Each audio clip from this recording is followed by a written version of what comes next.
Namaste and welcome to this live edition of the Dharma podcast on a very interesting and rather timely topic. As you all know, today is Mohandas Karamchand Gandhi's birthday, popularly known as Gandhi Jayanti, which also arouses a lot of anger in some circles because it is a dry day throughout India, meaning uh, no alcohol is available today. So that apart, uh, a lot of people, in the comment section and elsewhere, they have asked me to give my perspective on a rather interesting and actually a very a historical as well as a relevant aspect of Mohandas Karamchand Gandhi, which is also a great myth that we have been fed in textbooks. Uh, Immediately after independence, that Mr. Mohandas Karamchand Gandhi single-handedly got freedom from British colonial rule for India. So let's analyze this topic in some depth in this live session today. So once again, welcome all of you, and let's see how this goes. So even after let's say a full century, the people of India are still groping in the dark to exactly pinpoint the precise legacy of Mohandas Karamchand Gandhi. This legacy has been obfuscated, it has been misled in a sense, thanks to the tons and tons of propaganda that has been put out largely by the Congress Party and other agencies. So this kind of obfuscation has made it very difficult from time to time to get a clear picture about Mr. Gandhi and his overall legacy, especially the question, the very vital question about the Indian freedom struggle. So his role rather in the Indian freedom struggle. So we will be highly rewarded if we proceed to do this analysis of the legacy and the role of Mr. Gandhi in getting India freedom from several perspectives. One, the role of Gandhi as a committed freedom fighter, the personality of Mr. Gandhi as a shrewd mass leader, a crafty strategist, and a Christian moralist. So, this exercise involves studying almost the whole body of work related to Mr. Gandhi. It could be his writings, it could be his speeches and his activism at various points in time. And let's take Mr. Gandhi himself at his face value. After all, he famously declared that my life is my message. Now, we can begin anywhere. We can begin this discussion anywhere, but let's begin with a enduring myth which has lasted for more than a century. This myth is actually a word. It is an honorific title, Mahatma, which has been applied to Gandhi even now. But for this myth, it is doubtful whether the Nehru dynasty would have been able to rule over such a large and diverse country like India and also decide the destiny of the world's most ancient and the only non Abrahamic civilization uninterruptedly for almost 40 years. Remember, the Nehru dynasty ruled from 1951 all the way up to the declaration of emergency in 1975. So that's nearly 40 years. So, with that backdrop, let's clear some fundamental points first. Mr. Mohandas Gandhi was definitely a patriot. He has his own positives to give to the Indian freedom struggle, and he was also a leader who, for the first time, successfully tried out a unique political technique to mobilize the masses of India. So all these things, weigh on the what we can call as the positive side of the scale. Now, it is also undoubted that it was not Gandhi alone who gave India her freedom. This plot point is both the foundation and the crux of the myth of the Mahatma, And I call this myth of the Mahatma as uh, the most successful and the earliest PR exercises in India, which was conducted in recent history. And in many ways, Mohandas Karamchand Gandhi himself started this myth of Mahatma. Let's travel all the way back to 1920, sometime in the early months of 1920.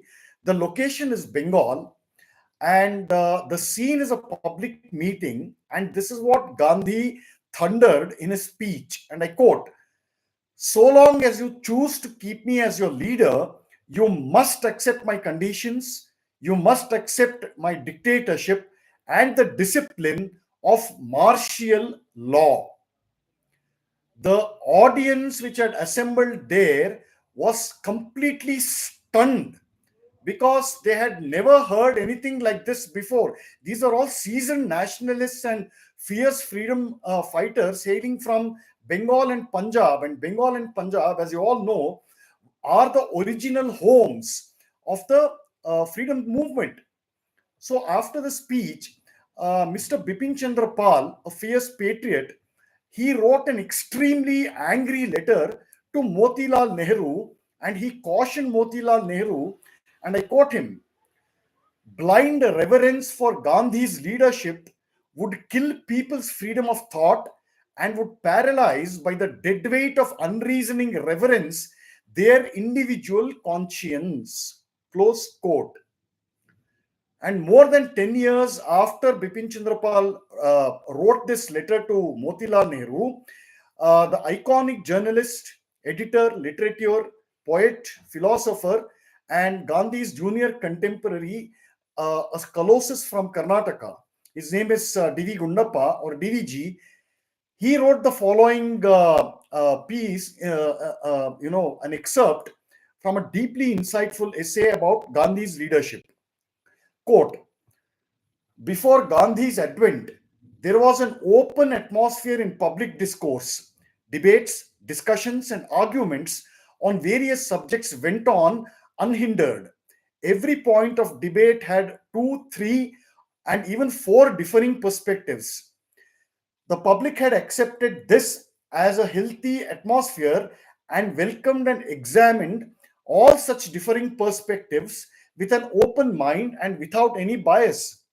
Thus, Gokhale traveled on a specific path, Tilak traveled on another, Lajpat Rai on yet another road. Surendranath Banerjee had his own perspective, and people would welcome all of them and ponder over the relative merits of each perspective. And this was not limited merely to political matters, but extended to economics, social reform, and so on. These leaders contemplated on such issues independently and voiced them openly. It was an age of discussion, disagreements in a climate of free exchange. But after Gandhiji took the stage, this culture of free and open disagreement and debates vanished. It was said that the political stand of the entire country should be one, and that Gandhiji's leadership should remain unhindered. It was said that if Gandhiji spoke, the nation spoke. The reasoning offered for this was as follows: unless the country adopted this unquestioning mentality towards Gandhiji, we would not get freedom from the British. Therefore, from then onwards, no public meeting would begin without the mandatory chant of Gandhiji ki Jai, and people were prohibited from taking his name without the mandatory honorific of Mahatma. Thus, Gandhiji's thought became the nation's thought. You see where all these seeds are? Hmm? But I'm just warming up. So let's get back to Bipin Chandrapal's letter that I just mentioned. This letter had no real impact because shortly after he wrote that letter, Lokamanya Tilak had died, and with his death, Mohandas Gandhi's rise to political superstardom was unstoppable. And the slick lawyer, Mr. Motilal Nehru, carefully bided his time and then quickly changed his track with the blowing wind.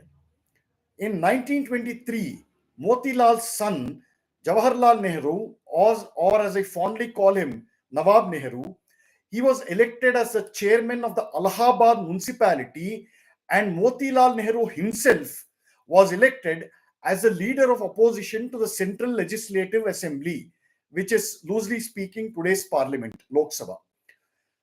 But the backseat manipulation of both these elections was done by none other than Mohandas Karamchand Gandhi. This is a little known fact, but it is recorded and carefully omitted in the popular narrative. And observing this phenomenon, a foreign journalist at that time remarked as follows: Indian nationalism now had its trinity of Father, Son, and Holy Ghost. Father is Motilal Nehru, Son is Jawaharlal Nehru, and Holy Ghost is Mohandas Karamchand Gandhi. But then it was with the Dandi March that Gandhi truly consolidated his position as some sort of a saint of the Indian masses. And with this sainthood also came his unchallenged monopoly of not only just the Congress party, but the freedom movement itself. So, in this new climate, a non Congress, which was synonymous with non Gandhian, this non Congress freedom fighter had little prestige in public life or little voice in this grand Gandhian monopoly. We can call him the monopolistic Mahatma after this stage. Now, Mohandas Gandhi had a rather self righteous disdain for disagreement arising, and the roots of his disdain for disagreement, they are located in his unshakable belief in the infallibility of his own sainthood. And this kind of disdain, it revealed itself in a very notorious fashion, in a very cruel manner, as late as 1945. That was a year in which, as you all know, the great freedom fighter, patriot, Mr. Subhash Chandra Bose, his Indian National Army, it launched a very successful offensive against the British Indian Army. And this victory was welcomed with overwhelming response, with great patriotic feeling by all Indians. And when the Congress saw the kind of support that INA and Mr. Subhash Bose received, it was a little unnerved. And so its attitude, both to Mr. Bose and the INA, was lukewarm, and that is putting it very mildly. It took great care not to publicize the heroism and the sacrifice and the victories that the INA and Subhash Bose had achieved. Why? Because, after all, Bose and the INA had actually physically, militarily fought for India's freedom, while the top Congress leaders had merely gone to five-star jails, Aga Khan's palace and all that. So, in the middle of September 1945, the AICC, All India Congress Committee, it passed a resolution which basically said that, and I quote, it would be a tragedy if these INA officers were punished for the offense of having labored, however mistakenly, for the freedom of India.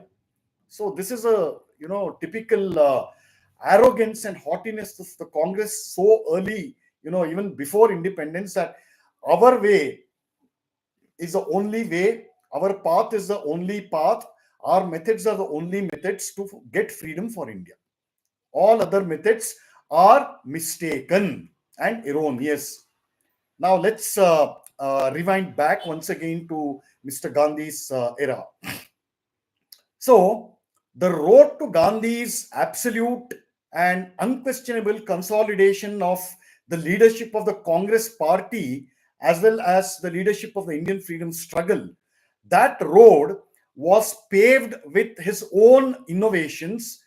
All of you are familiar with these innovations. The much celebrated Satyagraha and Ahimsa, these were his own methods of protesting against British colonial rule.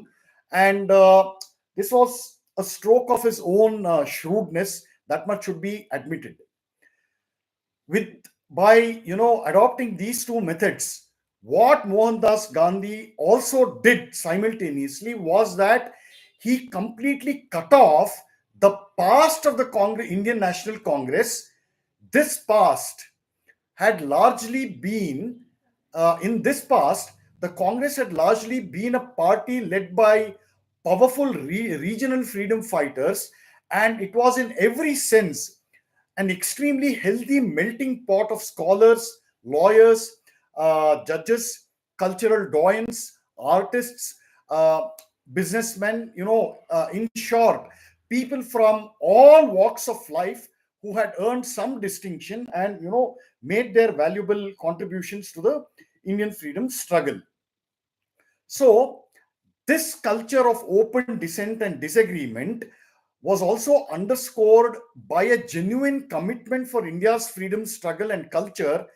And this climate was smothered at the Gandhian altar of a bizarre sainthood and inexplicable inner voice and a curious spiritual power in politics, whose sole custodian was Mohandas Gandhi. You know, you you could only become a blind follower of Gandhi, even if your sense of ethics, your knowledge, your scholarship, your integrity, your sense of morality, and all other great qualities were superior to that of Gandhi himself. In its fundamental nature, the politics and leadership of Gandhi resembled that of a dictator or a prophet. And what happened to the Indian National Congress after Gandhi monopolized it is narrated brilliantly by the doyen of Indian history, Mr. R.C. Majumdar, and I'll quote a couple of lines from his assessment. Gandhi combined in himself the dual role of a saint and an active politician. Unfortunately, Gandhi's followers did not make this distinction and gave to the political leader what was really due to a saint. This confusion pervading all ranks of congressmen from the highest to the lowest has distorted public view of Indian politics since 1920, that it has now become impossible to make a rational historical survey of the course of events. This is best illustrated by the unquestioning obedience to Gandhi shown by even highly eminent persons who belong to two categories. The first category comprised those who willingly surrendered their conscience and judgment to the safekeeping of the political guru. The second category consisted of those who fell a victim to the magic charm of Gandhi, even though they fumed at his irrational dogmas. The inevitable effect of such sentiments was that great political leaders of the Congress regarded Gandhi as a superman who was infallible and acted by instinct, not logic or reason, and therefore he should not be judged by ordinary standards which we apply to other leaders. Close quote. This is truly fantastic assessment. And so, in this new atmosphere of Gandhian political sainthood, no more Lokamanya Tilaks, no more Lala Lajpat Rais, no more Bipin Chandra Pals could be born. Or people of that caliber who still were around, who still were living, were not tolerated by this Gandhian monopoly. And we have no better example for this state of affairs than the tragic story of the same Subhash Chandra Bose, who learned of this bitter reality through painful personal experience. Gandhi's determined and extremely petty backroom manipulation to expel Bose from the Congress party. Remember that in 1937-38, Subhash Bose had been democratically elected with an overwhelming majority as the president of the Indian National Congress. And his experience with Gandhian manipulation and all kinds of dirty tricks left him with such disgust towards the Mahatma that he quit India itself. And this is how a great author, a very perceptive author, Michael Edwards, he characterizes this spiteful tactics of Mahatma Gandhi. Quote, for any aspiring rebel, the treatment of Subhash Bose was a lesson in practicalities. It was a brutal reminder of the authoritarian Gandhian truth. Do not fight the Mahatma. Close quote. And some of the essential characteristics and traits of Mohandas Gandhi's Mahatmahood were frequent demonstrations, hartals, marches, and flooding jails, jail burrow. All of these tactics had no apparent purpose, or at any rate, they had limited short term and short lived objectives with no clear long term or overarching goal or any proper timeline in sight. In fact, there is a definite case to be made for the sheer wastage and purposeless nature of Gandhi's leadership of the Indian freedom struggle.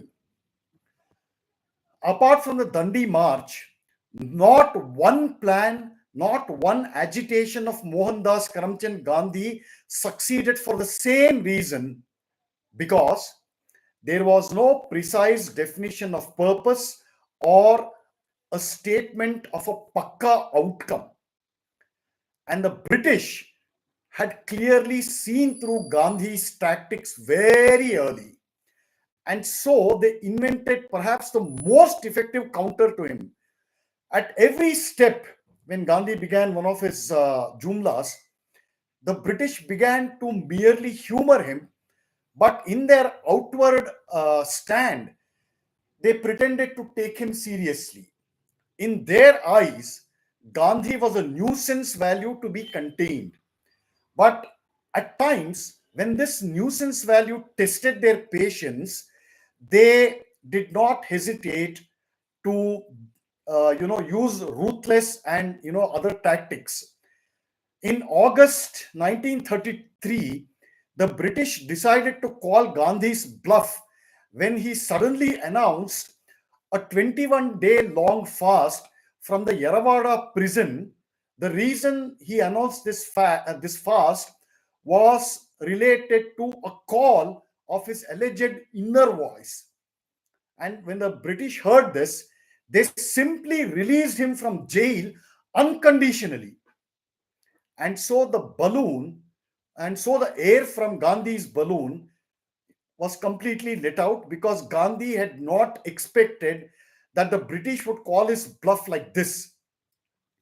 And so what happened was that Gandhi's pretext for going to prison and announcing his fast was a thorough flop. Or, in other words, the civil disobedience movement, which our textbooks, portray as one of his greatest victories against British, was actually one of his greatest failures. We look at Michael Edwards again. Quote, no one was more shocked by this than Gandhi himself. Prison was an almost essential backdrop for his personal drama. The drama now became a farce. The trivialization of the technique was now complete, and even Gandhi was aware of it. So you see what all our textbooks have hidden, in creating this larger than life myth of Mohandas Karamchand Gandhi.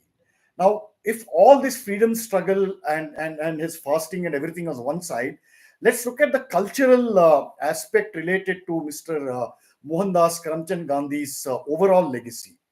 So, both from a cultural and historical perspective, Gandhi's the way Gandhi cut off cleanly from the Congress party's past, this is tied very tightly to a fundamental factor. This was his double misunderstanding of the actual nature of colonial Britain's games, its various moves on the global colonial stage. And his second misunderstanding was his total confusion and ignorance of the roots of Indian philosophy, spirituality, and its cultural ethos.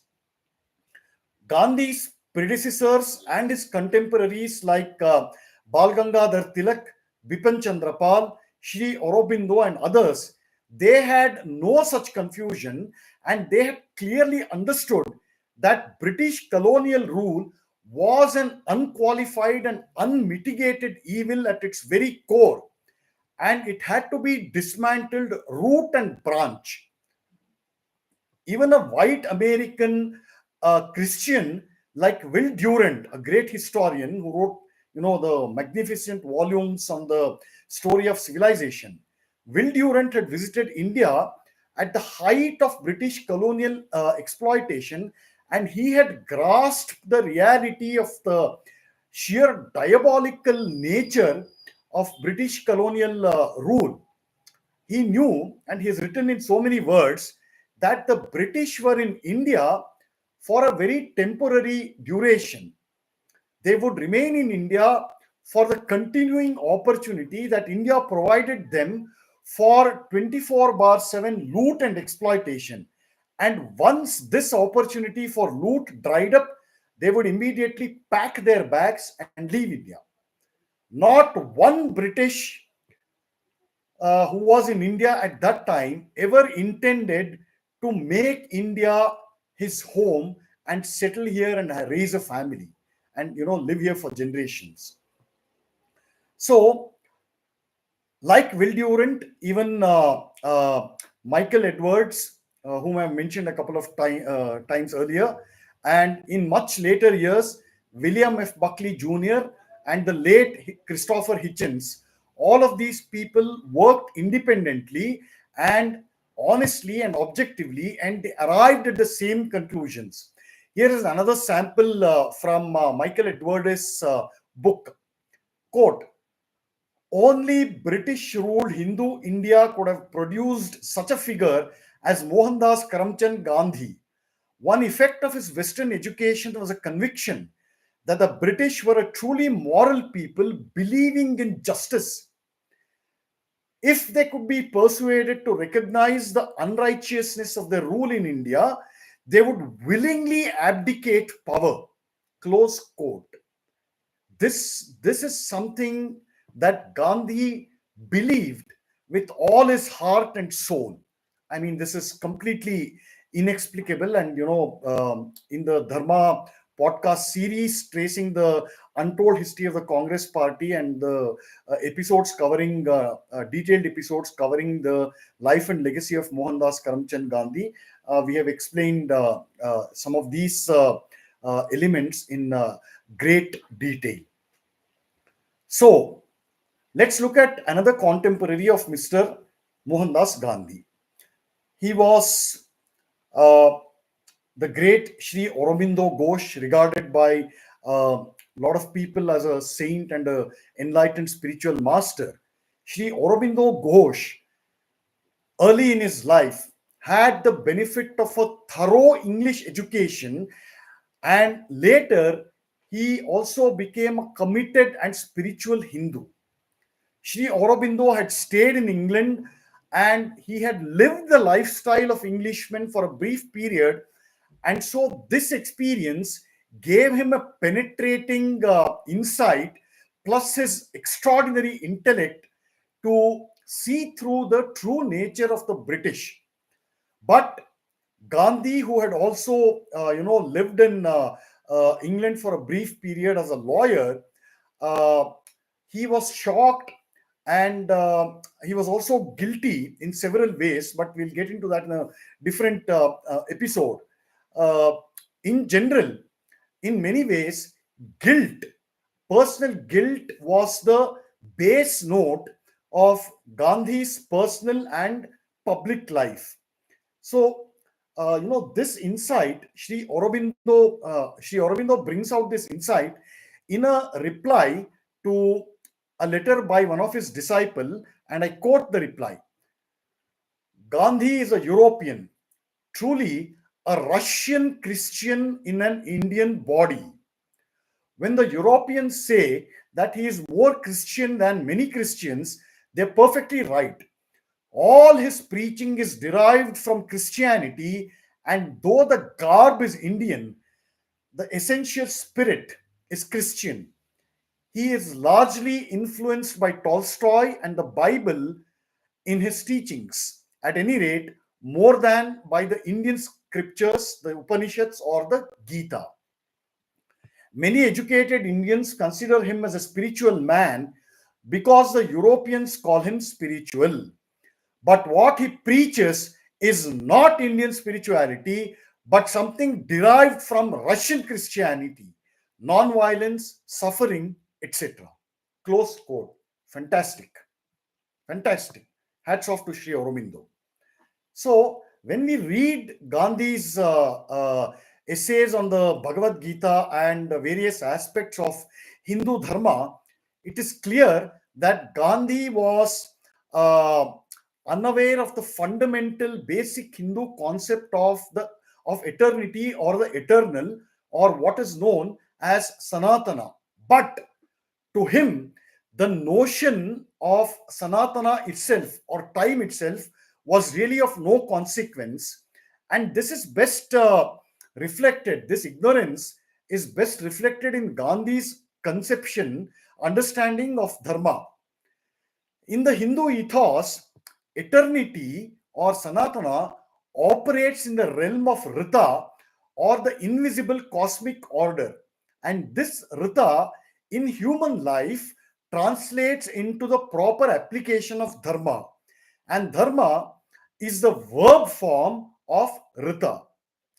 And this lack of conceptual clarity is what led Mohandas Karamchand Gandhi to chase throughout his life, to run behind throughout his life, one of his pet causes: Hindu Muslim unity, at any cost, at any goddamn cost.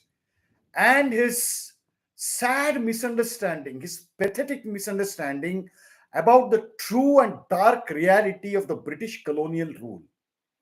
History shows that he failed, miserably failed, at achieving both Hindu-Muslim both Hindu-Muslim unity, and getting freedom for India from British rule. Because Mohandas Karamchand Gandhi, he would live to lament the fate of the same Indian National Congress that he had monopolized and steered by the force of his alleged saintly spiritual power. By the mid of 1940s, when it became clear to everybody in India that freedom would come to us in a few years, the same congressmen who had flattered Gandhi, the same inner circle of the Congress party who had fawned all over him, who had been subservient all along, they simply abandoned him at this crucial juncture. And this is the phenomenal analysis of Mr. R.C. Majumdar, who describes this situation as if he was an eyewitness. This is brilliant. Quote: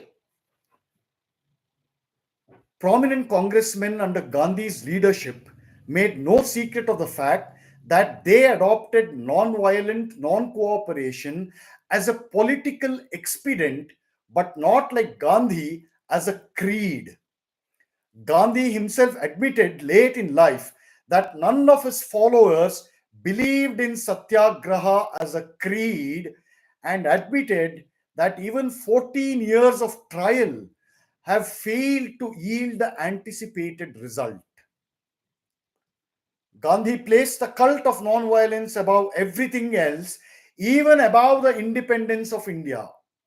To him, the Congress was a humanitarian association for the moral and spiritual regeneration of the world. But his followers looked upon the Congress as a purely political body. The tragedy of Gandhi's life was that the members of his inner council, who followed him for more than 20 years with unquestioned obedience, took the fatal steps leading to the partition of India without his knowledge, not to speak of his consent. Close quote. You know, the tragic fate of the same R.C. Majumdar's scholarly career after India attained independence is itself a testimony to the spectacular failure and the logical conclusion of Gandhi's misunderstood and misapplied espousal of Satya, Ahimsa, and Satyagraha. This great scholar, R.C. Majumdar, whose career was destroyed by none other than Gandhi's most favorite disciple, Nawab Nehru, the first Prime Minister of India. I narrated that story in a previous episode. Nawab Nehru, who destroyed R.C. Majumdar's career for the only crime of daring to write an objective and unbiased history of the Indian freedom struggle, of which Majumdar was both a participant and a contributor. But how else would all of this turn out under Mohandas Gandhi's leadership? Gandhi had, after all, shown this way for Nehru by equating the Congress party with his own personality, and defined Indian nationalism by holding up his own life and commitment as the only example to be followed by all Indians. And his disciple, Nawab Nehru, merely followed in his master's footsteps. And in the final assessment, Mohandas Karamchand Gandhi continues to evoke our admiration for some of his virtuous and positive traits and achievements. But Gandhi single handedly getting freedom for India is not definitely one of these achievements. And on that note, we shall conclude this episode. Thanks, all of you who have joined this live of the Dharma podcast. Thanks for all the kind comments. And please do continue supporting us, like our videos, our podcasts, our live streams, and do subscribe to the Dharma podcast YouTube channel. And see you on the other side. Jai Hind, Vande Mataram, Hari Om.